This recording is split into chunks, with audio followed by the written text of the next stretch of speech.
খেতি কৰিব আহি দখল কৰিলে জোনাই ট্ৰাইবেল বেল্ট এণ্ড ব্লকৰ আৱেষ্টনী এলেকাৰ চৰকাৰী বনভূমি। টিএমপিকেৰ লগতে স্থানীয় দল সংগঠনৰ প্ৰতিক্ৰিয়া।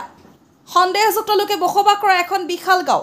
সকলো চৰকাৰী সুবিধাৰে পৰিপূৰ্ণ মুৰকংচলেক ট্ৰাইবেল বেল্ট এণ্ড ব্লকৰ আৱেষ্টনী এলেকাৰ চৰকাৰী বনভূমিত স্থাপিত এখন বিশাল গাঁৱত য'ত দেখিবলৈ পোৱা যায় কেৱল লুঙি টুপি দাড়ি আৰু বুৰ্খা পৰিহিত পুৰুষ মহিলা। অসম অৰুণাচল প্ৰদেশৰ সীমান্তৰ 2 নং ছিংগাপুৰৰ টিএমপিকে আৰু আগছুৱে পৰিদৰ্শন কৰি পোহৰলৈ আনি ছবি। বৰপেটা আৰু কুকুৰাঝাৰৰ পৰা অৰুণাচলত খেতি কৰিব আহি মুৰকংচলেক ট্ৰাইবেল বেল্ট এণ্ড ব্লকৰ আৱেষ্টনী এলেকাৰ চৰকাৰী বিঘা বিঘা বনভূমিত অবৈধভাৱে দখল কৰি গাঁও সাঁচি সন্দেহযুক্ত লোকে বছৰ বছৰ ধৰি বসবাস কৰি অহাৰ অভিযোগ সংগঠনকেইটাৰ। আনহাতে টিএমপিকে ধৰি বড়ো জাতীয় সংগঠন আগছুৱে শীঘ্ৰে মুৰকংচলেক ট্ৰাইবেল বেল্ট এণ্ড ব্লকৰ আৱেষ্টনী এলেকাৰ চৰকাৰী বিঘা বিঘা বনভূমি বেদখলমুক্ত কৰিবলৈ আহ্বান জনাইছে অসম চৰকাৰক।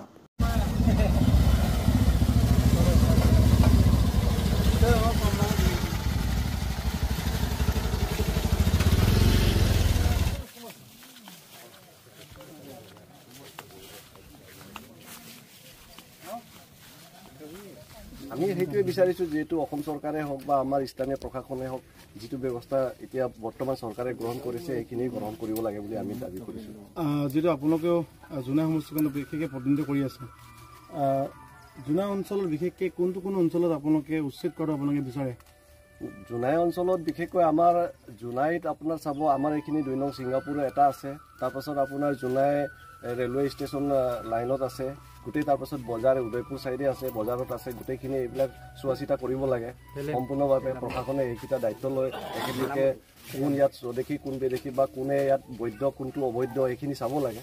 সেইখিনি চাই এখেতলোকে ব্যৱস্থাটো গ্ৰহণ কৰিব লাগে। মুখ্যমন্ত্ৰী হিমন্ত বিশ্ব ছাৰলৈ বিশেষকৈ এই উচ্ছেদ কৰা কাৰ্যসূচীক আমি জাতীয় সংগঠন হিচাপে প্ৰশংসা কৰিছোঁ আৰু এইখিনি উচ্ছেদিত এৰিয়াতে আমাৰ চিগাজিপিৰ 2 নং ছিংগাপুৰ ইয়াত 25 ঘৰ আমাৰ বিশেষ সম্প্ৰদায়ৰ মানুহ মুছলিম মানুহ ইয়াত বসবাস কৰি আছে। বিশেষকৈ ইহঁতৰ ডকুমেণ্টবোৰ চোৱা মতে সিহঁতৰ লেগেচিটো ইয়াত নাই। সিহঁতে বৰপেটা নগাঁও কিছুমান লখিমপুৰৰ পৰা ইহঁতে উঠি আহি ইয়াত ফাৰ্ষ্টত অৰুণাচল ইহঁতে বসবাস কৰিছিলে, তাৰপিছত ইয়াৰ সীমা অৰুণাচল আৰু আছামৰ সীমা খেলিমেলি হওঁতে সিহঁতে ইয়াতেই থাকিবলৈ ইয়াত থাকি গ'ল। কিন্তু আমাৰ বিশেষকৈ পৰিতাপৰ বিষয়টো এয়ে যে জোনাই মুৰকংচলেক ট্ৰাইবেল বেল্ট এণ্ড এৰিয়াত বিশেষকৈ এনেকুৱা সম্প্ৰদায়ৰ মানুহ থকাৰ কাৰণে আমাৰ বিশেষকৈ নন প্ৰটেক্টেড জাতি হিচাপে ইহঁতে এই জেগাত থাকিবলৈ নাপাব লাগে, আমাৰ এটা বিশ্বাস আছে। সেইকাৰণে এইখিনি এৰিয়াত আমাৰ প্ৰশাসনক আৰু অসমৰ মুখ্যমন্ত্ৰী এটাই আহ্বান জনাইছোঁ যে উচ্ছেদটো এইকেইদিনৰ ভিতৰতে আমি 15 দিন সময় দিছিলোঁ, 15 দিন আজি এসপ্তাহ পাৰ হৈছে। গতিকে এই কম দিনৰ ভিতৰতে জোনাইতো এই 2 নং ছিংগাপুৰটো অতি সোনকালেই উচ্ছেদ কৰি কিনি ইয়াৰ পৰা আমাৰ খিলঞ্জীয়া আমাৰ বড়ো নেপালী আমি সমিল মিলাই থকা জেগাকণক একদম চাফা কৰি দিব লাগে বুলি অনুৰোধ জনাইছোঁ মই।